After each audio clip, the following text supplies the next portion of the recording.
తిరుమల శ్రీవారి ఆలయంలో ప్రతి నెల పౌర్ణమి నాడు నిర్వహించే గరుడ సేవకు చాలా ప్రాముఖ్యత ఉంది. ఈ సేవలో స్వామివారిని గరుడ వాహనంపై ఊరేగింపుగా తీసుకెళ్లడం భక్తులకు కనుల పండువగా మారుతుంది.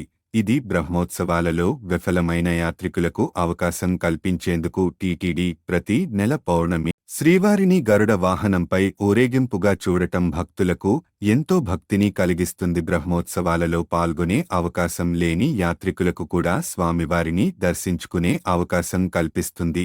టీటీడీ ప్రతి నెల పౌర్ణమి నాడు ఈ సేవను నిర్వహించడం ద్వారా భక్తులకు ఎల్లప్పుడూ స్వామివారిని దర్శించుకునే అవకాశం లభిస్తుంది. తిరుమల శ్రీనివాసుడికి గరుడు ప్రియసఖుడు అని చెప్పడం ద్వారా ఈ సేవకు మరింత ప్రాముఖ్యత ఉంది. గరుడ సేవలో అర్చకులు శాస్త్రోక్తంగా వైదిక కార్యక్రమాలు నిర్వహిస్తారు. ఈ కార్యక్రమానికి భక్తులు మరియు యాత్రికుల నుండి భారీ ఆదరణ లభిస్తుంది.